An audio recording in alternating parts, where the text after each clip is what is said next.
My name is Aliza. I am 23 years old and life has already shown me its darkest side. 5 years ago, I was a young wife full of dreams, living in a small house with my husband and our little son Hamza. I believed my life would always stay safe within those walls. But destiny had a different plan. My husband was only 28 when he passed away suddenly. One morning he went to work and by evening I received the news that he was gone forever. In one moment, my whole world shattered. I became a widow at just 23. My 3-year-old son clung to me asking, "Mama, where's Papa?" I had no answer. At first, people came to our house with tears and words of sympathy. Neighbors, relatives, even distant friends filled our rooms. They said, "We are here for you, Aliza. Don't worry." But as days turned into weeks, those people disappeared. Their words were only words. No one stayed to help a young widow struggling to survive. My husband's job gave me a small amount of money as support, but it was gone within months. Bills piled up, rent became due, and I had no income. I had never worked outside before, but now I had no choice. I started working as a maid in people's houses, washing dishes, scrubbing floors, and cooking food for others, while my own child sometimes went hungry. But the hardest part of my new life was not the poverty. It was the way people looked at me. When you are a young widow, people don't see your pain. They see your vulnerability. They see an opportunity. At first, it was small things. The landlord would come to collect the rent and stand too close. His eyes scanned me in ways that made me shiver. He would say, "Aliza, you are too young to live alone. You need someone to take care of you." His smile was not kind. It was sharp, cutting, and full of hidden meaning. One evening, when I told the landlord I didn't have enough rent, he leaned closer and whispered, "There are other ways to pay, you know." My heart froze. I quickly closed the door, trembling, holding Hamza tightly in my arms. That night I couldn't sleep. Even the walls of my own home felt unsafe. At work it was no different. Some men in the houses where I cleaned would stare at me while I bent to pick things up. One day a man accidentally brushed against my hand and smiled, saying, "You work so hard, Aliza. You must feel lonely at night." Lonely? That word burned inside me. Did they think my loneliness was an invitation? Did they think being a widow made me an easy target? I came home late that night, my body aching and my spirit crushed. Hamza was asleep on the floor waiting for me.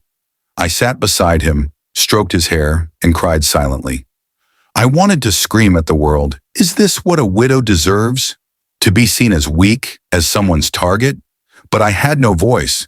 If I spoke out, people would blame me. They would say, "Aliza must have encouraged them. Why else would they behave that way?" The worst part was when even family friends changed. One relative visited often after my husband's death. At first, he brought groceries and spoke kindly. I thought he was genuinely helping us. But slowly, his words became different. One night he said, "Aliza, you are still young. You need love. I can make you happy again." I froze. His hand reached toward mine. My chest tightened. My body screamed to run. I pulled back and said firmly, "Please leave." He looked at me with anger and said, "Don't act innocent. Without me, how will you survive?" That night I locked the door and hugged Hamza tightly, his small arms wrapped around my neck, his innocent voice asking, "Mama, why are you crying?" How could I explain to a child that his mother's world was full of shadows? Days turned into months. My routine was simple. Wake up early, prepare Hamza for school, then work in 3 different houses until evening. My body grew weaker, but I kept pushing, not for myself, but for him. No matter where I went, the same whispers, the same looks, and the same offers followed me. At 23, my beauty, which should have been a blessing, had become a burden. Men thought my smile was an invitation. My silence was seen as agreement. My struggles were seen as an opportunity. I began covering myself more, avoiding eye contact, speaking less. Still, it didn't stop. Once, while returning home at night, a group of young men followed me down the street, calling out cruel jokes. I held Hamza's hand tightly and walked faster, my heart pounding. That night, I realized how unsafe I truly was. Hamza was only 8, but he noticed. He held my hand protectively, saying, "Mama, don't worry. I will grow up and take care of you." His innocent words gave me strength, even as my heart broke inside. The world saw me as a widow, weak as an object. Only my son saw me as a mother. Only he understood my pain. But this is not the end of my story. Even in the darkest struggles, light can appear. Hamza, my little boy, would grow into more than I could ever imagine. That is where my life began to change. After years of fear, humiliation, and endless work, I slowly accepted that this was my life. My body was tired, but my spirit refused to die because I had one reason to keep moving forward. My son, Hamza. Hamza was no longer a small child. By the time he turned 12, I could see strength in his eyes, something beyond his age. He had watched me suffer. He had seen the landlord's inappropriate advances, the whispers of neighbors, and the cruel jokes on the streets. Even as a child, he understood that his mother lived in a world that was not safe. One evening, after I returned home late from cleaning 3 houses, I found Hamza waiting outside. He ran to me and said, "Mama, I'll never let anyone hurt you again. One day I'll become strong and you'll never have to cry." I smiled through my tears, but inside I wondered, how can a boy carry such a heavy promise? But Hamza was not like other children. He studied harder than anyone in his class. When other children played, he read. When others laughed, he worked. Sometimes he stayed hungry so that I could eat. Once, when I told him to spend the small pocket money I gave him on snacks, he saved it instead. Later, I found out he had used it to buy me new shoes because mine were worn out. He was only a boy, yet he was already becoming the man his father could not live long enough to be. But already he was becoming the man his father could not live long enough to be. Still, life continued to test us. One afternoon, while I was cleaning the floor in a house, the owner, a middle-aged man, quietly came up behind me. I felt his presence before I even saw him. In a soft, unsettling voice, he said, "Aliza, why do you work so hard? If you were mine, you wouldn't need to lift a finger." My body froze. His hand touched my shoulder.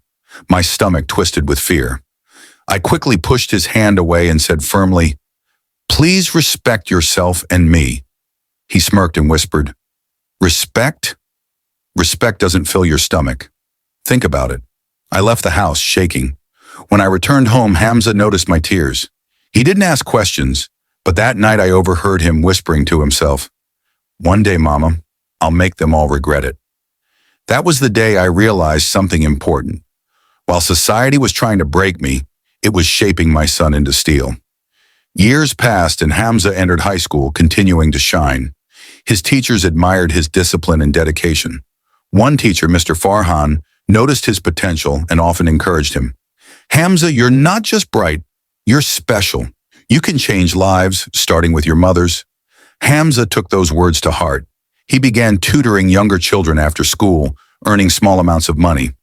Instead of spending it on himself, he quietly gave it to me.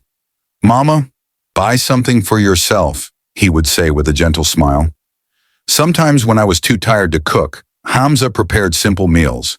He even learned to sew buttons on his shirt so that I didn't have to.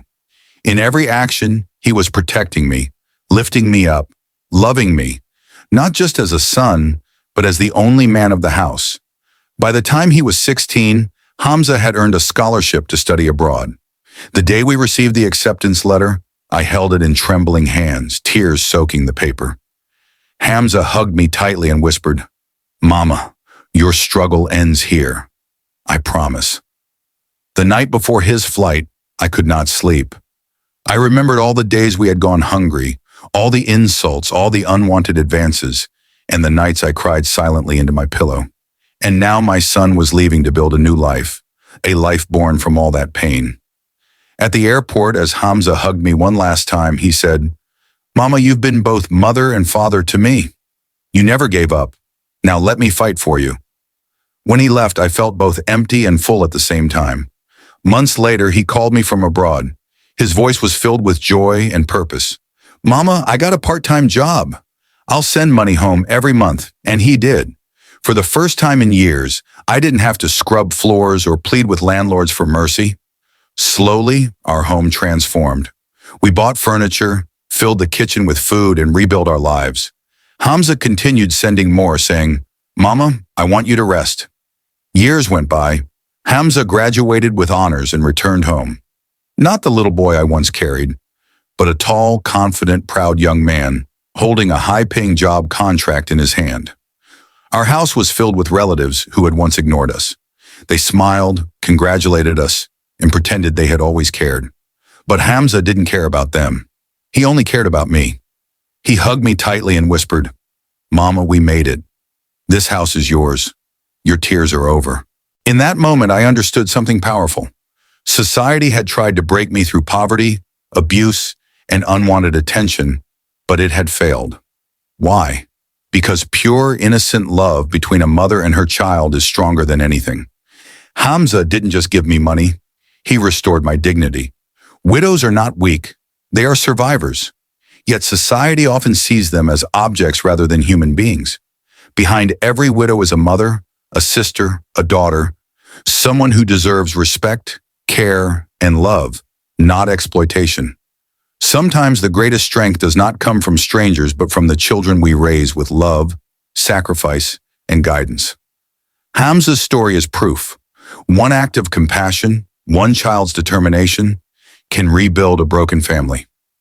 Thank you for watching, and don't forget to subscribe to my channel, Pro English Stories, for more inspiring and heartfelt stories.